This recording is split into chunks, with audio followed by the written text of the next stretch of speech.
রূপপুর পারমাণবিক বিদ্যুৎ প্রকল্প ও কর্ণফুলী টানেলে বড় ধরনের দুর্নীতির প্রমাণ উঠে এসেছে বলে জানিয়েছেন প্রধানমন্ত্রী তারেক রহমান। তিনি বলেন, দুর্নীতির কারণে ঋণের বোঝা এখন দেশের মানুষের ঘাড়ে পড়েছে। পুলিশ সপ্তাহ উপলক্ষে দুপুরে প্রধানমন্ত্রীর কার্যালয়ে ঊর্ধ্বতন কর্মকর্তাদের সাথে মতবিনিময় অনুষ্ঠানে এসব কথা বলেন তিনি। প্রধানমন্ত্রী বলেন, দুর্নীতি, সন্ত্রাস ও অপশাসনের সাথে কোনো আপোষ করবে না সরকার। রাজনৈতিক পরিচয় বিবেচনা না করে তাদের অপরাধী হিসাবে চিহ্নিত করার নির্দেশ দেন তিনি।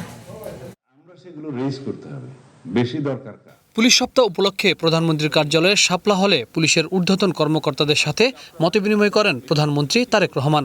এ সময় পুলিশের দায়িত্ব সম্পর্কে তাদের দিক নির্দেশনা দেন প্রধানমন্ত্রী। মিনিস্টার সাহেব ওনার বক্তব্যে উল্লেখ করেছেন, প্রধানমন্ত্রী বলেন, পুলিশ সরকারের আয়না, মানুষ প্রয়োজনে পুলিশের কাছে যায়। পুলিশের ওপর মানুষের আস্থা তৈরি করতে পারলে মব সহিংসতা রোধ করা সম্ভব হবে বলেও জানান তারেক রহমান। পুলিশের আস্থা এবং নির্ভরতার সৃষ্টি হলে আমি মনে করি একটা যে নতুন সমস্যা তৈরি হচ্ছে বা হয়েছে, বিশেষ করে 5ই আগস্টের পরে মব ভায়োলেন্স, এই জিনিসটাকে খুব সুন্দরভাবে ট্যাকেল করা সম্ভব হয়। রূপপুর ও কর্ণফুলী টানেলে তদন্তে বড় দুর্নীতির প্রমাণ উঠে এসেছে বলে জানান প্রধানমন্ত্রী।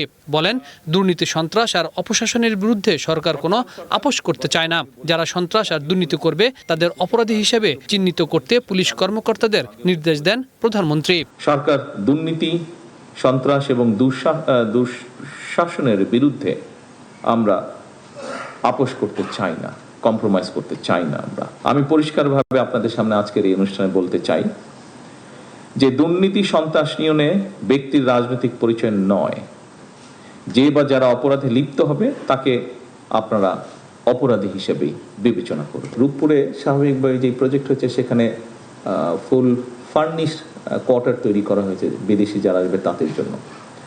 সেখানে বালিশ যখন কেনা হয়েছে সেই বালিশের দাম ধরা হয়েছে 80,000 টাকা। আপনি একজন স্বাভাবিক মানুষ হিসেবে চিন্তা করতে পারেন কখনো কোনো বালিশের দাম পৃথিবীতে 80,000 টাকা হতে পারে? অস্বাভাবিক একটি ব্যাপার। ড্রেসিং টেবিল কেনা হয়েছে, এটি অডিটর জেনারেল সাহেবের কথা। যে ড্রেসিং টেবিল ওনার ধারণা 30-35,000 টাকার দাম, সেই ড্রেসিং টেবিলের দাম ধরা হয়েছে 4 থেকে 5 লক্ষ টাকা। সরকার জনগণের গণতান্ত্রিক অধিকার নিশ্চিত করতে চায়, তবে কেউ যেন কোনো ধরনের নাশকতা না করে সেটিও মনে রাখতে হবে বলে জানান তিনি। বর্তমান সরকার অবশ্যই জনগণের গণতান্ত্রিক রাজনৈতিক অধিকার নিশ্চিত রাখতে চায়, তবে কেউ যেন সাম্প্রদায়িক সম্প্রীতি কিংবা কোন রকমের নাশকতামূলক কার্যক্রমে লিপ্ত হতে না পারে, এটিও কিন্তু আমাদের সকলকে মনে রাখতে হবে। শুধু পদোন্নতি নয়, যে কোনো পরিস্থিতিতে প্রশাসনের যে কোনো জায়গায় কাজ করার মানসিকতা থাকতে হবে বলেও পুলিশ কর্মকর্তাদের আহ্বান জানান প্রধানমন্ত্রী। Habib Rahman, one news, Dhaka.